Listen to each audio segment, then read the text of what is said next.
Што е знакот на Каин? Дали некој сте размислували на оваа тема? И може би нема да дадеме одговор на прашањето што е знакот на Каин, затоа што нема баш многу што да ни даде одговор на тоа и Библијата, иако се споменува знакот на Каин. Но ќе видиме што барем представува или во каква врска е со еден друг знак. Да отвориме во Битие 4 глава. Битие 4 глава. Читаме од првиот стих, ова е познатиот настан со Каин и Авел. Ми се раѓаат првите деца на Адам и Ева. Или Адам ја позна својата жена Ева, а таа зачна и го роди Каина, па рече, добив машко чедо со помош на Господа. Адам и Ева се подпирале на ветувањето, дадено уште предходно во предходната глава, дека ќе дојде избавителот, и Ева искрено се надевала дека ова е токму избавителот, веднаш, првото нејзино дете. Се родил Каин. Потоа се роди Авел, братот Каинов, и се вели Авел стана сточар, а Каин земјоделец.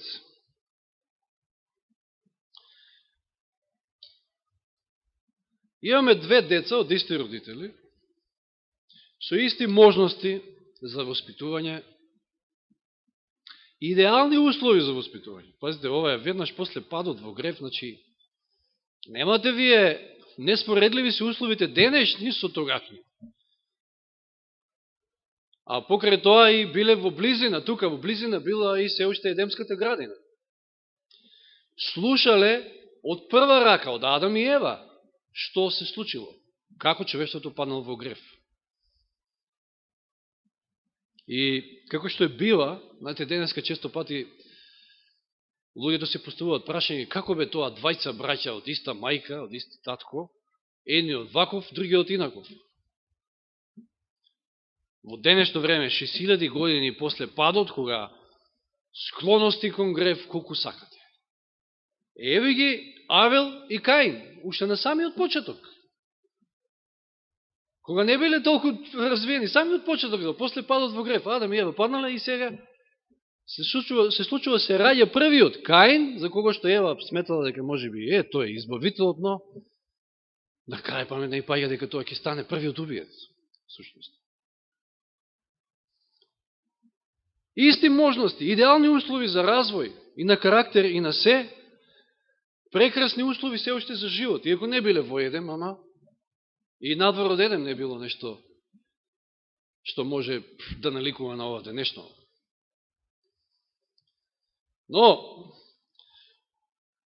Каин, односно Авел, оно што го слушал, како проповед, да кажем, од Адам пред се, го примал Бога, ни сето тоа што го слушал како милостив, како праведен Бог. Затоа што Бог ги сочувал Адам и Ева, сепак можел да ги уништи на почетокот, но во својата милост ги сочувал, па ете како резултат на тоа и они се родили. Така Авел гледа на Господа, како на милостив, како на добар, се надевал на откупувањето, на она ветување кој што им било дадено. Но Каин од друга страна, значи, нели се занимавал со стока, со добиток. И може би и тоа било корисно исто така за него, за неговиот развој и сваќање на нештата. Постојано ги гледал јагнињата пред себе и слушајќи го Адама, како тоа Господ го решил проблемот, откако паднале во грев, заклал 2 јагниња и ги облекол. И сето тоа, знаете, убаво му звучело и го примал. Меѓутоа, за друга страна, Каин постојано негодувал, бил незадоволен.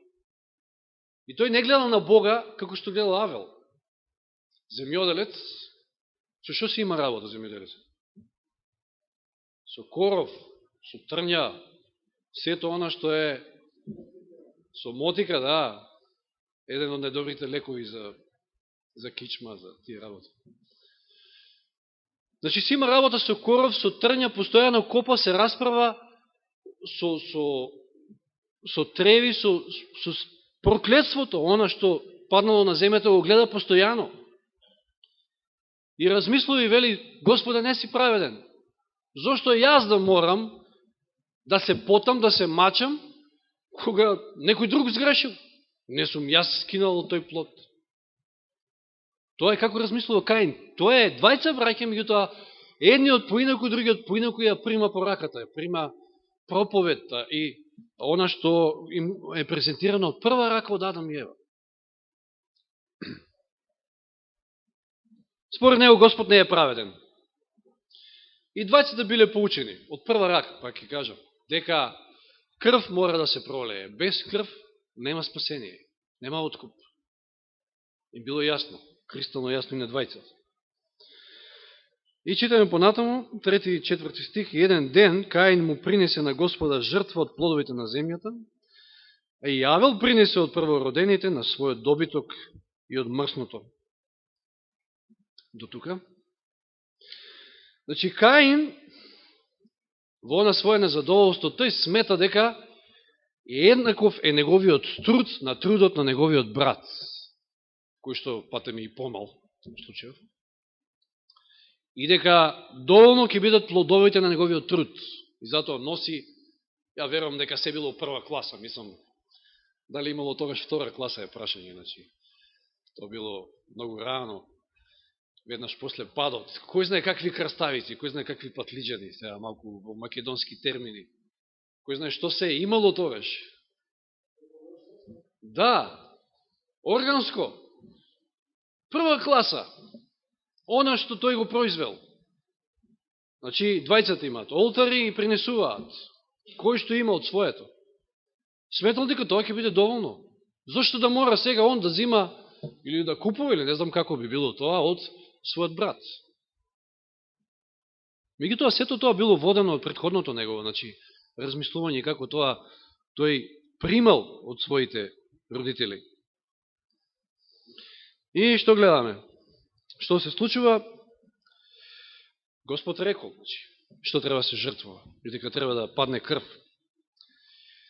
Господ погледна милостиво, значи 4 стих, таму вториот дел, Господ погледна милостиво на Авел и неговата жртва, значи падна оган од небото, како што обично, нели, Господ ја покажува која жртва ја прифаќа и ја пали жртвата на Авеловиот олтар, а ни поглед не сврти кон Каин и неговата жртва. Ни поглед. И затоа Каин се налути многу и лицето му се смени. Каин е лут. Каин е слика на човек кој што сака да биде по негово. Како тој што ќе каже. Мрази порази, дори размислува, може му е загрозена позицијата, пазите, он е првороден, ама, Господ сега покажува наклонност кон помалиот негов брат, кој знае што ќе биде понатаму,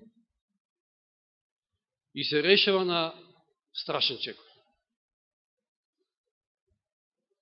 Што читаме понатаму? И Господ му рече на Каина, гледајќи му го лицето, и не само лицето, Господ гледа и на срце и знае какви мисли се ројат во неговата глава. Зошто си лут? Сегавате во прашање му беше поставено на еден друг, на друга личност, еден пророк кој што бегаше од Бога, а се лутеше зашто Господ не фрли оган на Невија. Зошто ти е сменето лицето? Односно се лутеше и на тиквата, на исушената тиква. Зошто си лут? Зошто ти е сменето лицето? Сега внимавајте, овој се убави стихови, сами по себе проповед. Зошто ако работиш право, светиш од насмеаност. Или се гледа ведрина на твоето лице, вели другиот превод. Ние денеска сите го направивме она што е право, она што е вистинско, дојдовме и се причестивме. И имавме една убава сабота, како што ја слушнав и од некои други тука. Беше радосна, беше весела саботата, бевме сите со ведри лица, барем тоа што може да го видам, затоа што тоа што го правиме право, исправно, онака како што Господ сака да го правиме. И тој секојаш така. Делува на расположението. Но ако не работиш право, што се случува? Гревот ти лежи пред врата, што демне врз тебе, но ти уште можеш да му се спротивиш. Колко е Господ милостив. Разговара со Каина и сака да го оттргне од мислите кои што ги намисли. Значи, треба да ја треснеме вратата, да ја затвориме што е можно посилно на гревот. Да не дозволиме да влезе. Влезе ли, после последиците се страшни. Треба да се спротиставиме, како што вели Јаков тамо 4:7. Приклонете се, покорете се на Бога, спротиставете се на непријателот, на гревот, на своето јас, како голем непријател исто така. Но уште можеш да се спротиставиш. Има шанси се уште. Но Каин е тврдоглав, Каин е своеглав, Каин сака да биде по негово. Каин не трпи, а пазите и Авел овде. Сега ќе видиме кој ќе излезат во полето. Че читаме понатаму. 8 стих, Каин пак му рече на својот брат Авел, ајде да излезе. Значи, од сето ова се гледа дека што направил, како да го карактеризираме ова убиство што ќе го изврши Каин врз Авел? Со умисла. Има голема разлика од такво и од поинакво убиство. Знаете какви се казните за убиство со умисла. Но, доека тие шетаат по полето, и Авел му се обраќа на Каин. И гледа дека е луд, гледа дека му е сменето лицето и се обидува да му објасни, да му каже дека потребна е крвна жртва. Да се верува, тоа значи да се верува во откупителот што ќе дојде. Да се покаже вера, како што ние денеска покажавме вера. Уште еднаш признавме дека без крв, без пролемање на крв нема прошка, нема спасение. Еден единствен е Спасителот, Исус Христос, и нема друго име под небото, преку кое може да се спасиме. Преку кого можеме да се спасиме.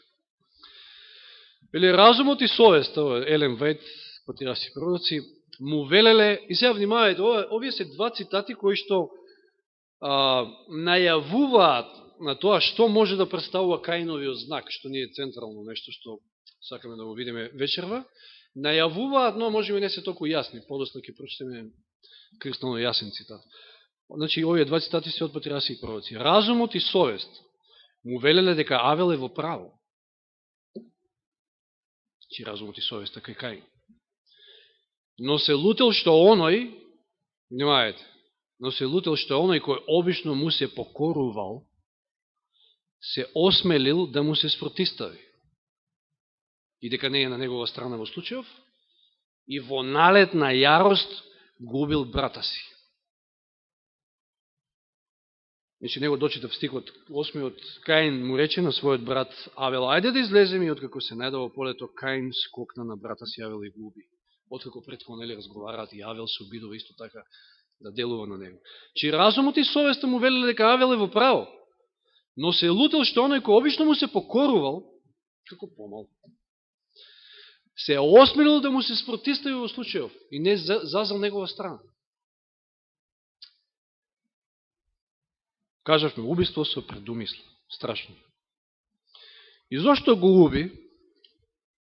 Јован дава одговор на тоа прашање, еден стих во 1 Јованово 3.12, 1 Јованово 3.12, дотвориме за кратко таму, па ќе се вратиме назад во 4 глава Битија.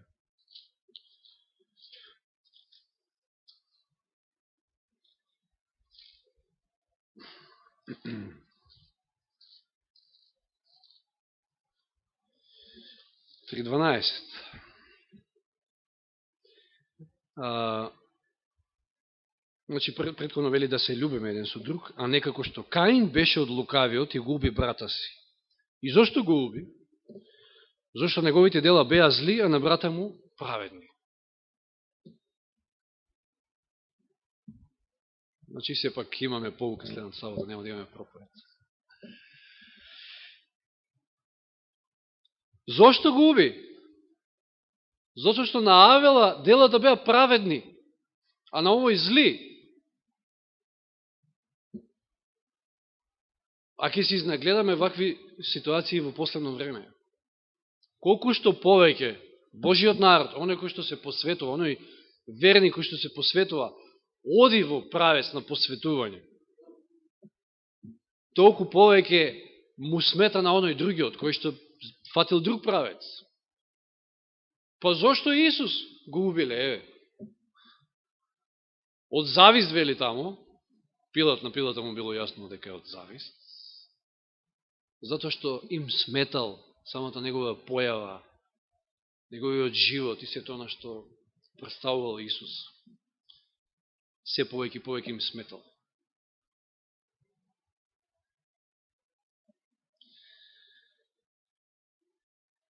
А видите што вели, се извинам, мора да се навратам малку на овие стихови во контекст во 1 Јованово.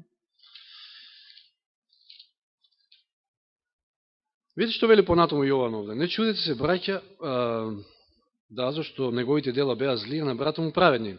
13. Не чудете се, браќа, ако светот ве мрази. Не чудете се. Како што нели Каин го замрзи Авела и го уби.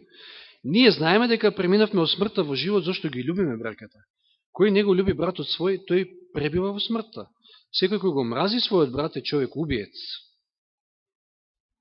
Доволно е и тоа. Не мора да скокнете врз него и да го убиете, како што тоа Каин го направил. А знаете ли дека во ниеден човек убиец не пребива вечен живот? По тоа ја познавме љубовта, што тој го положи својот живот за нас и ние сме должни да ги положуваме своите животи за браката.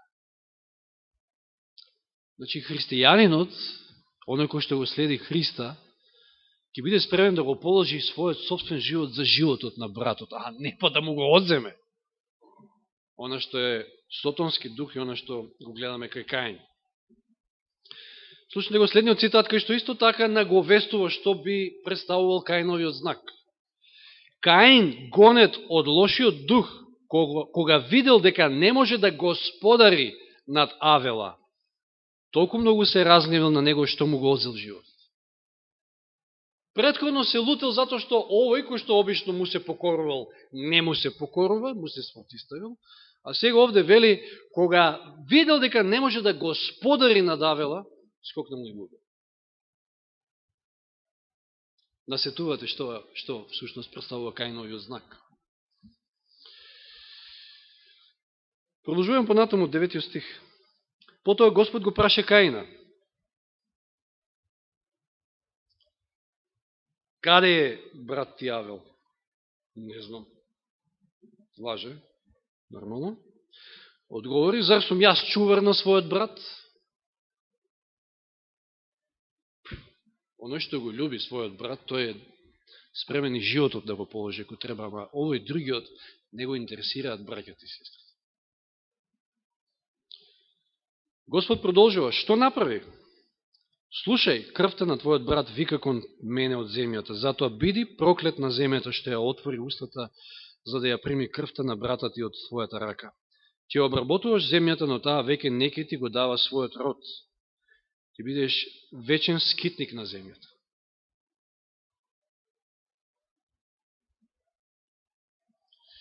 Застанеме овде, значи, тој е земјоделец, но сега Господ фрла проклетство врз него и вели ти ќе бидеш вечен скитник на земјата. Тоа значи ќе му пропаѓа занајатот на него. Можете да скитате и да садите компери или не знам што. Од место на место, значи номад веќе, станува номад.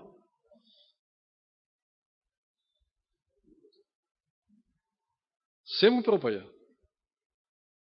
И Каин што му вели? Да, Каин му вели на Господа, 13 стих. Мојата каза е премногу тешка. Ја сваќа казната, за да се поднесува. Значи, не го интересираат браќа, сестри, ништо не го интересира, ама е заинтересиран за кожичката своја.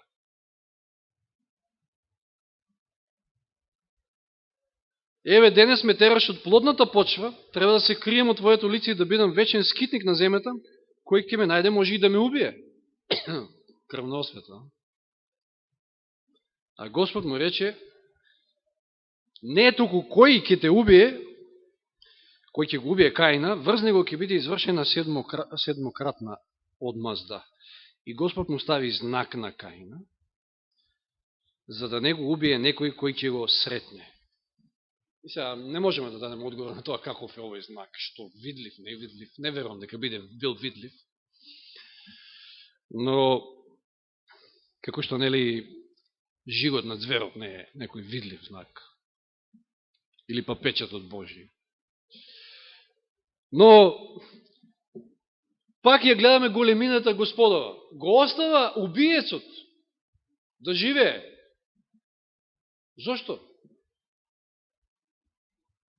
Денеска некој цитираше, кажуваше од 1 Петрова 3 глава, зошто Господ изгледа дека се бави со своето доаѓање, ама не туку чека секој да се покае. Господ не се откажува ни од Каин, иако го направил ова дело. Но, внимавајте што вели Елен Вајт, зошто го оставил. Една убава лекција за целата Вселена и за жителите на земјата, колку и да биле тогаш. Со тоа што на првиот убиец му го поштедил животот, Бог на целата Вселена и дал објаснение за големата бора. Мрачната историја на Каин и на неговите потомци најасно покажува што би се случило кога Бог на грешникот би му подарил вечен живот и кога овој благодарение на тоа вечно постојање би можел во целост да го развие својот бунт против Бога. Еве, што ќе се случи? И што се случило? Под потомците на Каина, и нели потоа она мешање, амалгамација на Божите синови и човечките керки, што ќе дое? Ќе дое потопот. Толку многу ќе се израсипе, значи, тоа поколение за кратко, значи, да Господ ќе мора да ја уништи земјата со потоп. Но внимавајте, го оставил за имаат сите слика и прилика да видат што би било кога Господ еве ќе го остави, да го остави ѓавот, еве, значи. Или кога би живеел Хитлер вечно. Или еден куп други. Што би било и што би се случило? Еве, уверете се самите, гледајте. Меѓутоа, големото Божие трпение ги правило безбожниците уште повеќе пркосни во нивното беззаконие. 15 векови по изрекувањето на пресудата над Каина, Вселената ги видела плодовите на неговиот пример и на неговото влијание во злостосвата и во неморало што го преплавиле земјата и знаеме, како што кажав, дошол и потопот. Еве зашто го сочувал, меѓу другото. Господ е и милостив. Но, внимавајте сега на цитатот кој што се наоѓа во библиски коментар. Што всушност представува Каиновиот знак? И ќе ви стане јасно и од претходно двата прочитани цитати. Да се подсетиме само. Првиот како гласеше? Каин се налутил на Авела затоа што оној кој што обично му се покорувал се осмелил да му се спротистави. Значи, Каин бил научен да му се покорува, да господари. Во вториот цитат спомнавме. Затоа што видел дека не може да господари над Авела. Затоа се налутил, скокнал и го убил. И сега слушнете овој цитат од, значи, библиски коментар. Секој човек, било да е проповедник или обичен верник, или не знам каков, меѓутоа Елен Вајт тука се задржува веројатно на со еден црковен речник се користи, мислики на црква. Секој човек, било да е проповедник или обичен верник, кој тежне е да го присили или да владее со разумот на другите, станува сатански агент, врши негово дело и во очите на Вселената го носи Каиновиот знак. Да контролира, да господари.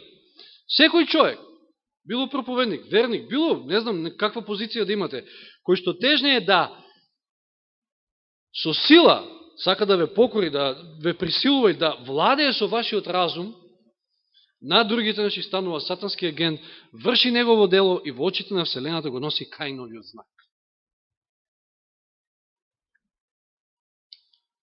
И сега, каква врска има ова, некако во последно време, проучувајќи книгата Последните настани, каква врска ова има со последните настани? Има голема врска. Каиновиот знак и жигот на зверот се брат и сестра, да не кажам така. Каин сака да господари. Значи, тоа е Каиновиот знак. Господарење, контрола на него, значи, со присила, ако потребно. А што е жигот на зверот? Ајде да отвориме Откровение 13 глава.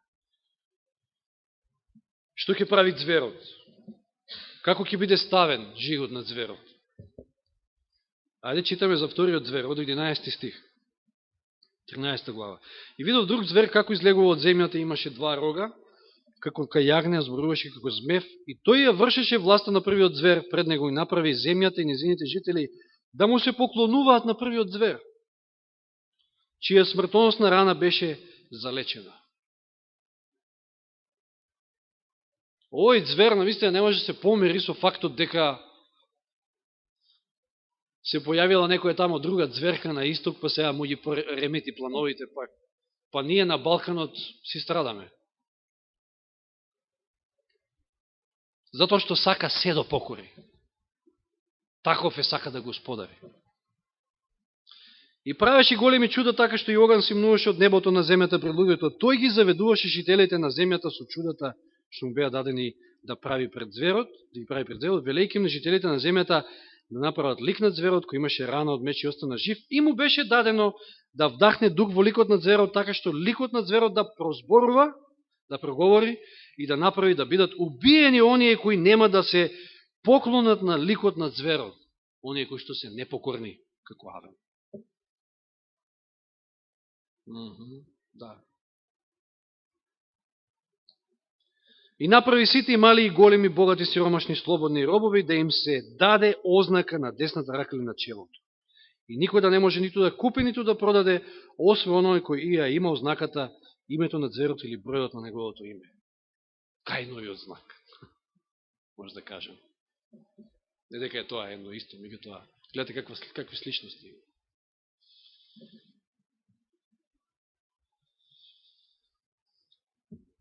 Секој од нас може би има по некои карактеристики на Каин и може би по некои карактеристики на Авел.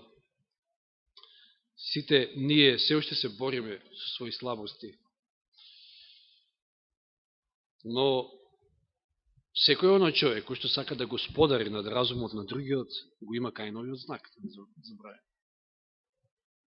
Така гласи цитатот. Почитете слободно во библиски коментар волумен 1, значи на самиот почеток, токму коментар на стихот 4.15. Битие 4.15. Нека даде Господ да бидеме понизни, да бидеме покорни, нему да му бидеме покорни, а не на било каков друг господар, каков и да бил тој и каква и власт да имал на оваа земја над нас. Фала му на Господа за тоа што не води до сега и верувам дека понатаму ќе не води. Нека му е слава нему. Амин.